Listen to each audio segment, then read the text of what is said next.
The return of the wolf to Western Europe, including the Netherlands, has led to a lot of debate and strong opinions.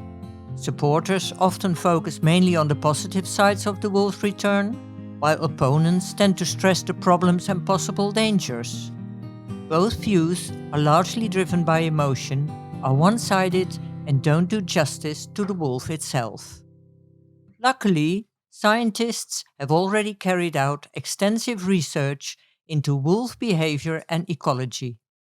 The wolf deserves a discussion based on facts and data from hundreds of studies. Many of those studies were conducted by the man I'm talking to today in this episode of the podcast Animal Matters, Dr. David Mech. Dave is a leading scientist who has devoted his career to the study of wolves. He is a senior research scientist with the Biological Resource Division of the US Geological Survey. He also serves as an adjunct professor at the University of Minnesota. Mech has been studying wolves since 1958, carrying out research in a wide range of locations. His decades of hands-on fieldwork have made him the most experienced wolf researcher in the world. He is the founder and board member of the International Wolf Center. In addition, he chaired the International Union for Conservation of Nature, the Wolf Specialist Group, from 1978 until 2013. When this group merged into the IUCN Canid Specialized Group in 2013, Mech continued his involvement as a wolf advisor, a role he still holds today. Over the course of his career, Mech has published approximately 400 scientific papers and 100 popular articles, and he has authored 13 books. He is widely regarded as a pioneer of modern wolf research.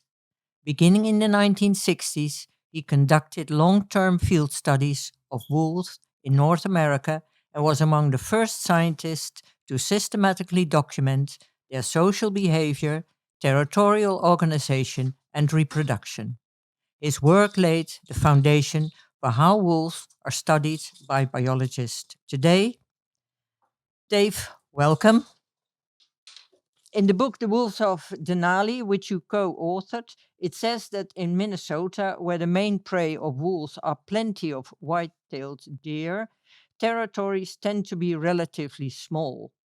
In Denali, on the other hand, territories are larger because caribou move unpredictably.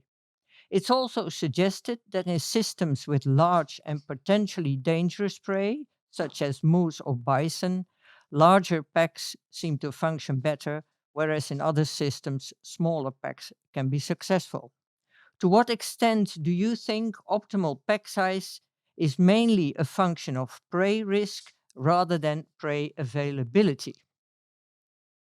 Well, actually, I think it's mainly a function of prey size.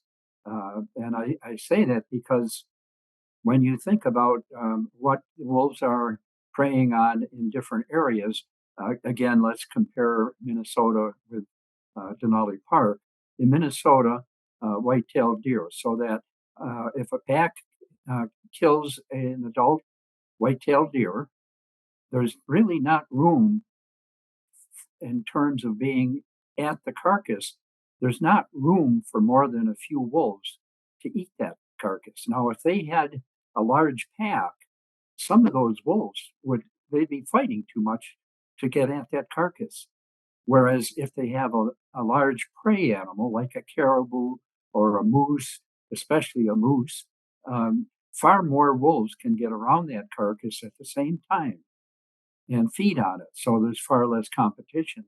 So given that all of these factors do affect the size of the prey of the pack, that when I say all of these factors, I mean the prey availability, the size of the prey, the actual density of the prey, because in Denali, it's farther north and therefore less fertile, and therefore on a given area of land, there's less amount or biomass of prey, And so all of those things do affect the size of the pack. But I think the main thing really is the size of the prey.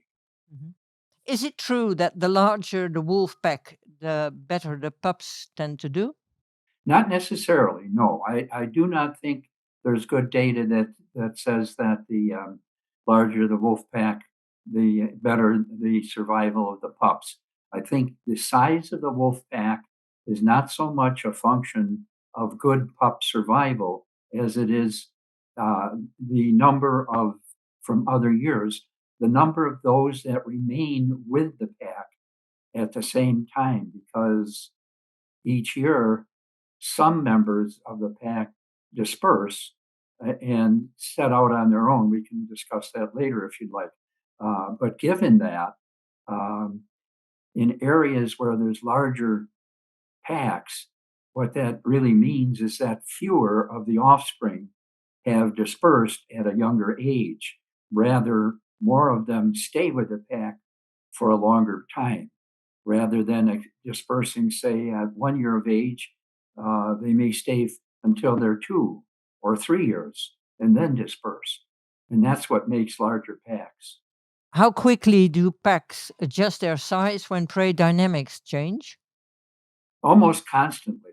Uh, in terms of the prey dynamics, you're basically thinking of things like, say, a severe winter that suddenly kills off a large number of prey or something. As that happens, that means there's more competition between packs and within packs for what's available. And given that more competition, then that pack can adjust by some members dispersing due to that competition. So they can adjust pretty quickly to those large swings in prey numbers. In the Netherlands, wolves live in a highly fragmented landscape with roads, villages, and farmland. To what extent do you think wolves adapt their hunting behavior to these human dominated landscapes? Wolves adapt their hunting behavior to all of their environments, regardless of what kind they are. So, whether it's human dominated, agricultural, total wilderness, or even areas, say, very far north where the land is not very fertile, they adjust their hunting and food gathering techniques to every one of those situations. They're very adaptable. In the Netherlands, deer and roe deer are often in good condition because our winters are milder. Does that make wolves less effective as predators, or does it make them more selective? It makes them more selective to the extent that they only kill the ones they can find, they can catch, and then they can kill. So the better the health of the prey animal, the harder it is for wolves to catch them or even find them sometime because a very healthy prey animal can be very alert and escape before the wolves even get close to them. And so the wolves are automatically more selective. This just happens. It's a mechanical thing. They try to catch anyone they can, but just from a physical standpoint, they end up with the ones that they can catch, which are those that are more vulnerable. Yeah, sounds logic. Are there signs that wolves are beginning to benefit from suburban, or even urban areas similar to coyotes? Yeah, yes and no. They they are adapting because they are surviving there. That means they are adapting. On the other hand, they have to withstand the human caused mortality, much of which, for example, is just road kills. The higher the density of roads in an area, the harder it's going to be for the wolves to adapt. But eventually, they do tend to adapt. In a study in 2014 in Yellowstone, it was shown that pack composition and size also influence the outcome of conflicts between packs. Can you tell us more about that? Yes. It's not just the size of the packs when they're having a conflict with each other, but also the packs with uh, older adult males tend to be more successful. So it's the age and the experience of some of the pack members as well as the total numbers. Where does policy go wrong when it focuses only on wolves' numbers rather than on how wolves live, move, and disperse? Most wolf management does focus on wolf numbers, and the reason for that is that with the right numbers, the right size of a population, that is the right numbers, um, the population can withstand all kinds of onslaughts from various factors. So, regardless of the various factors, ecological or social factors, if there's enough wolves, they can usually adapt to that. And so management usually focuses on numbers. You wrote an article about dominance and pack composition based on 13 years of research on Ellesmere Island. Good book, by the way. Thank you. The packs there consisted entirely of family members, father, mother, pups, and offspring from previous years. In another article, you wrote about leadership, noting that the male tends to take initiative in activities related to finding food and traveling, while the female takes initiative in pup care and protection. However, there was considerable overlap and interaction in these activities, so leadership can be seen as a shared function. You also wrote that in packs with multiple breeding individuals, quantitative information about leadership is needed. Is more known about this now? And is there a difference in behavior between wolves in small packs and wolves in very large packs, such as a Denali pack that once consisted of 29 animals? Well, there must be differences in behavior. The trouble is that it's very hard to study this kind of a subject because as these packs are functioning and being observed, it's very dynamic and it's very difficult to keep a individual wolf, any individual wolf, under observation for a long enough time to watch its interaction with any other wolf. One can only really examine this more theoretically, but certainly with more wolves in a given group, the interactions amongst those in that group are certainly going to be different from the interactions of those in smaller groups.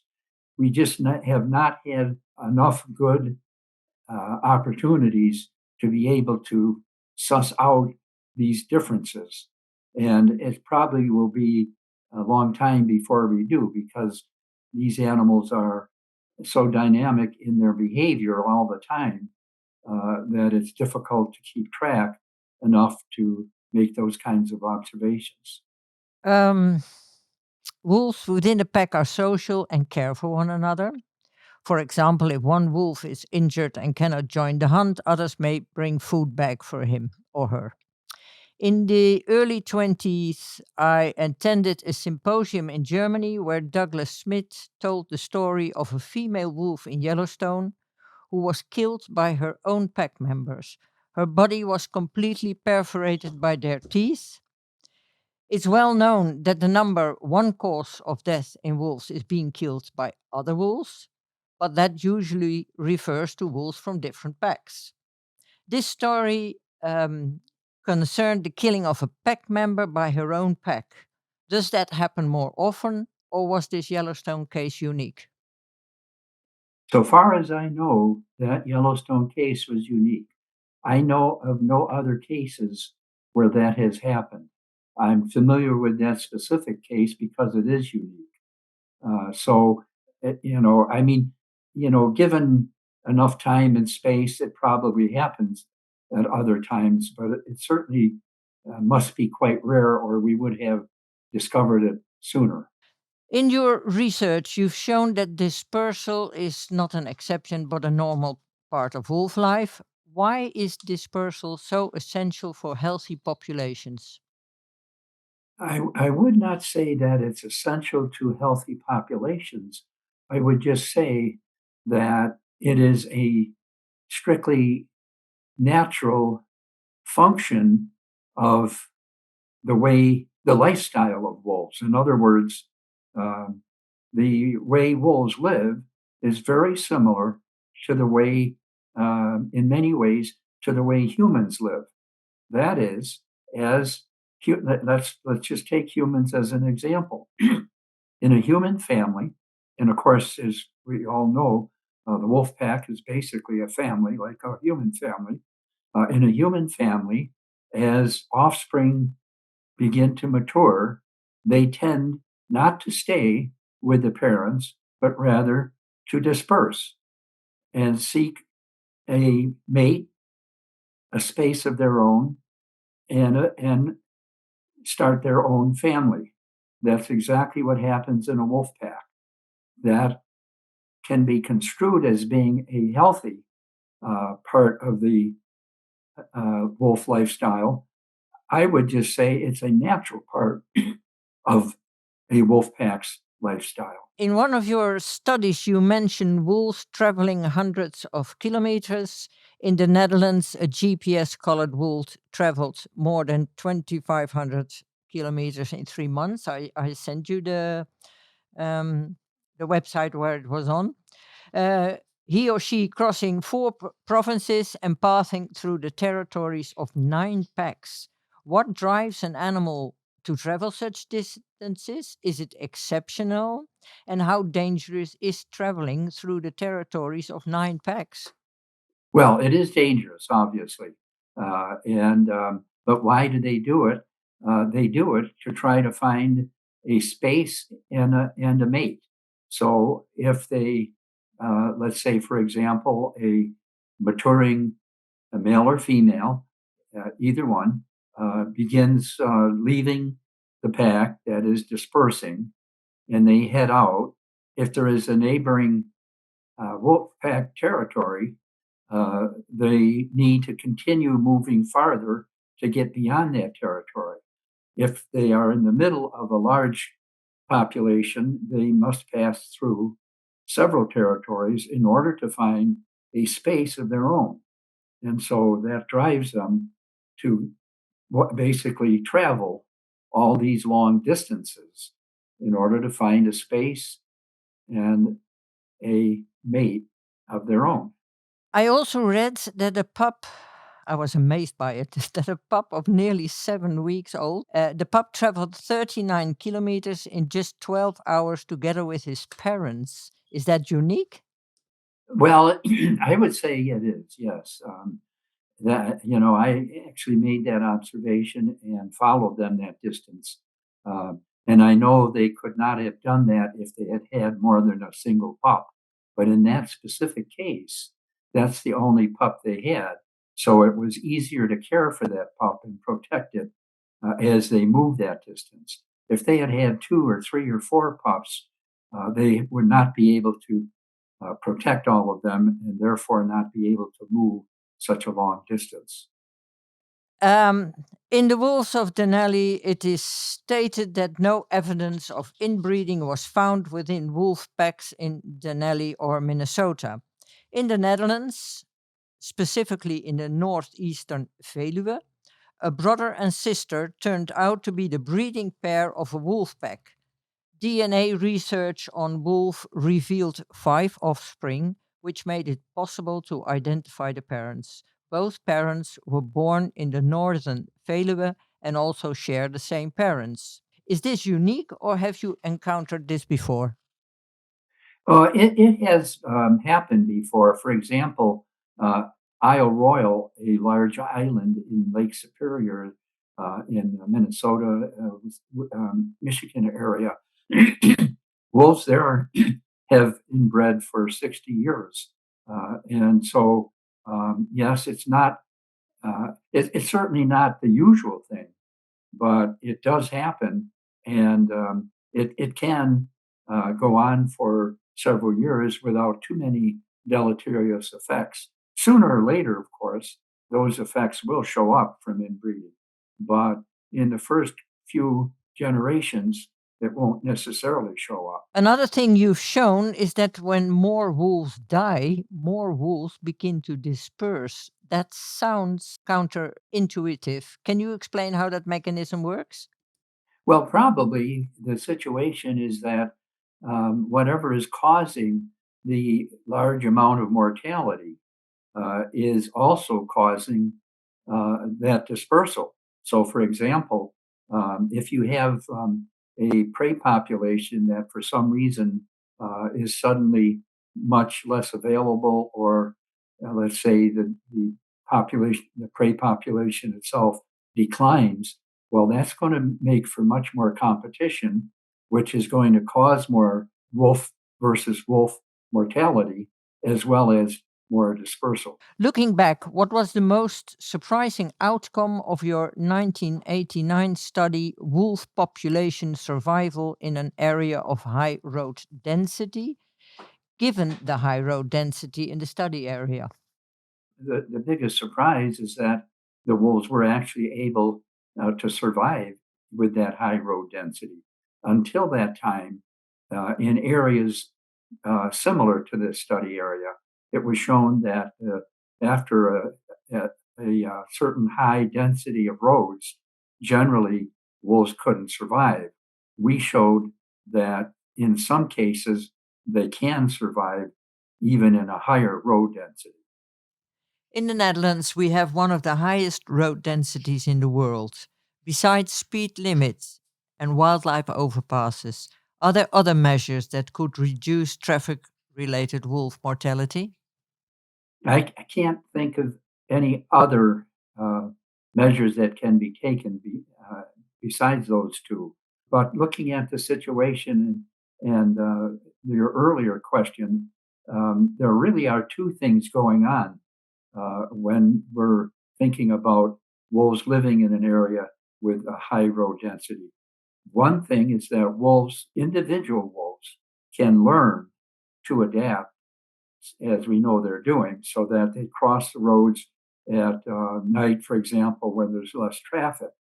The other thing that's happening is those individual wolves in a population that do not adapt are automatically killed out. So there's a selective process going on whereby the the wolves that are vulnerable to uh, road kills are selected out, and those that are more adaptable get to survive longer.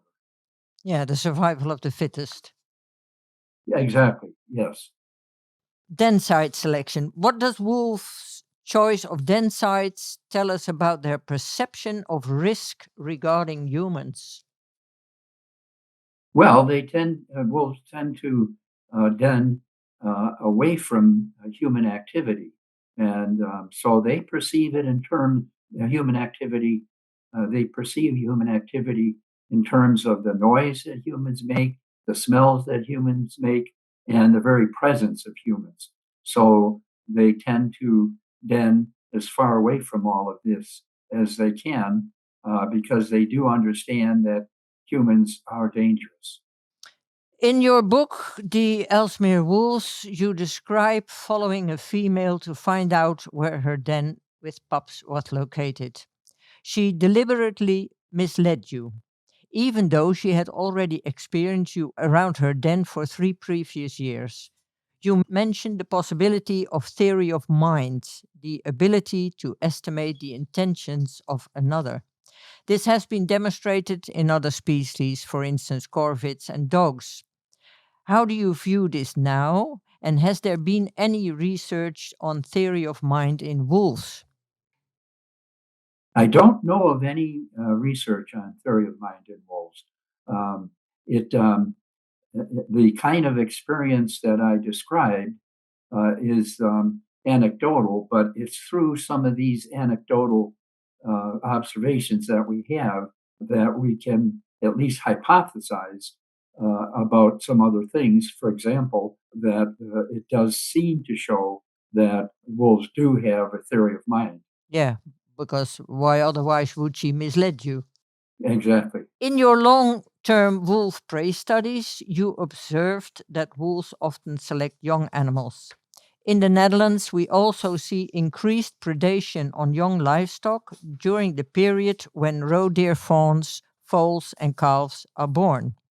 Many people feel that killing healthy young animals contradicts the idea of natural selection. Ecologically speaking, is it mainly about availability and risk assessment, or is removing part of the offspring actually part of population balance? Well, it's actually both at the same time.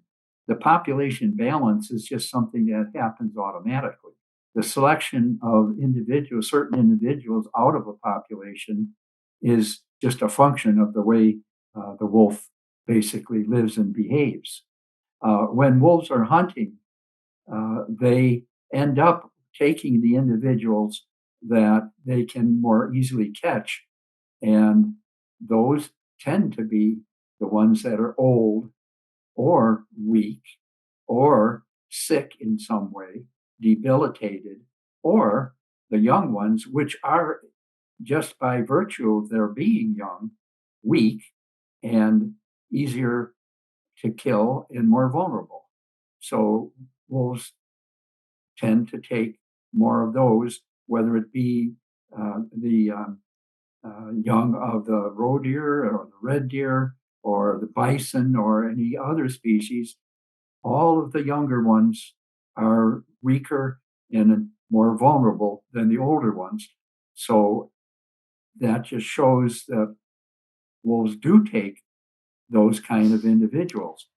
In 2025, 3,128 animals in the Netherlands were killed in wolf attacks, ranging from sheep and goats to ponies and cattle. Pets such as dogs and cats were not included.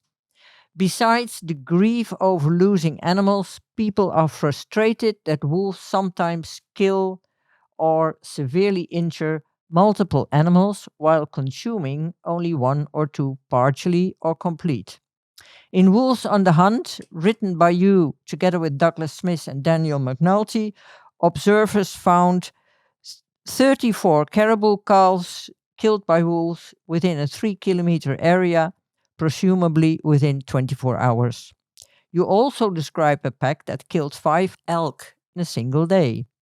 The book contains more examples of wolves killing large number of animals without immediately consuming everything.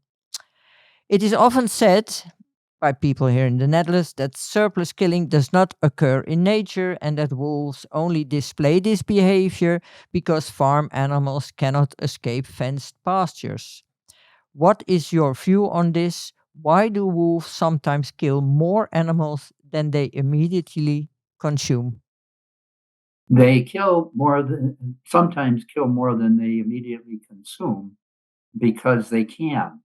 That is, from a wolf standpoint, it's very difficult in general for them to find, catch, and kill prey. That's something they constantly have to try to do. And every now and then, there are certain circumstances under which they can be more successful. They don't necessarily have a conscious assessment of all this. They just kill like they usually do, make their attempts, and kill what they can. And so sometimes, under these unusual conditions, which can be just a pen full of vulnerable sheep, under these unusual conditions, they start hunting and killing and become very successful. Now, we have shown that in those cases in the wild, wolves will return and feed on those they have killed. Regardless of ethics, the owner is distressed, people can see from the road that there are dead animals lying around. Would leaving carcasses in that place so wolves can return later to feed on them, reduce further attacks on other sheep? Well, it's only logical that it would. The only reason that wolves attack something is to kill it and eat it. If it is already dead and they find it, they're glad to eat it without killing it. All they need to do is eat. In the Netherlands, roadkill, ungulates killed by traffic, sometimes are returned to nature so that the carcasses can serve as food for scavengers. Is it possible that wolves can begin associating this practice with humans providing them food? Abs- Absolutely. So that may be one reason that they become bold. It could be. Yes. It would depend on the circumstances where these carcasses are. If it's just a matter of a roadkill left by the side of the road and wolves find it and eat it, um, they would not necessarily connect that with humans. But if it's a place where uh, they where humans bring carcasses over and over, and wolves can associate the humans with delivering those carcasses, then yes, wolves could become habituated to the human presence around carcasses. Yes, Yeah. Even if they don't see it happen, but they probably smell humans anyway. could be part of it. Yes. When wolves returned to the Netherlands, people were told there was no need to be afraid because wolves are naturally very shy and rarely come near humans. However, when wolves were reintroduced to Yellowstone, biologists were surprised by how easily they could be observed. On YouTube, there are videos showing wolves in Yellowstone coming fairly close to people. In 1988, you were on Ellesmere Island with a National Geographic film crew. The wolves there were not shy at all. You described that pups came so close they could even play with your shoelaces. So, are wolves shy or not? Or does it depend on where they live and how people treat them? It depends on where they live and how people treat them. On Ellesmere, where that you just described, those wolves actually evolved in an area without people and didn't even know what they were until more recently when humans showed up there. So those wolves were not afraid of people. But in most places where there were wolves, there were also humans. And in those places, humans also long had weapons. And so as wolves evolved in those areas with humans and weapons, the humans were always able to fend off the wolves with their weapons, and the wolves were afraid of people and developed that way. The exception is in the far northern part of Canada, where Ellesmere Island is. In addition to shy wolves, the Netherlands has seen bold wolves that approach people walking dogs, but also people without dogs. There have been incidents where people were bitten, and one wolf was removed from the population after repeatedly harassing children, at one point, even attempting to drag away a 6-year-old boy. These incidents occurred during the pup rearing period. Some people claim these attacks may have been fabricated by opponents of wolves, since the children were only lightly injured. According to this reasoning, if the wolf had seen the child as prey, it would have killed the child immediately. My question: is it possible that wolves do not immediately kill potential prey that does not struggle much, but instead try to carry it to a quieter place first? Wolves do often um, tend to carry their prey or drag their prey to a quieter place. I've observed this many times with wolves that, for example, kill deer near a human dwelling and drag the deer away from that dwelling. So they will tend to drag their prey away from what they consider a dangerous situation. Are you aware of other places in the world where wolves show similar behavior as I just described to you? Well, they in India, there's good, well documented cases, both in the past and currently, of wolves dragging away young children from areas in the countryside where the children are not well protected and use the fields for the to go to the bathroom. And some of those wolves grab those children and carry them away. It's called child lifting in India. Describe in earlier times, using food during scientific research was common. You also did this on Ellesmere Islands. The wolves learned that when you reached for the plastic bucket or put your hand in it, they could expect food. The sound of the bucket became a signal. Because you did not always provide food, this was a form of variable reinforcement. Eventually, a hungry male continued following you and approached within about 1 meter. You describe how you trained this wolf to stop following you by feeding him about 19 lumps of clay. Do you think this wolf could potentially have become dangerous to someone who did not remain calm? I suppose it's possible. In this case, it was not dangerous to me. It just wanted more food, and so um, I was able to dissuade it by feeding it actually, well, like you said, clay, that made the wolf realize that being next to me was not paying off in terms of getting the reward that the wolf wanted. I could conceive of situations where this could become dangerous to humans. In the Netherlands, there have already been a few cases where dogs were attacked and sometimes even taken by wolves.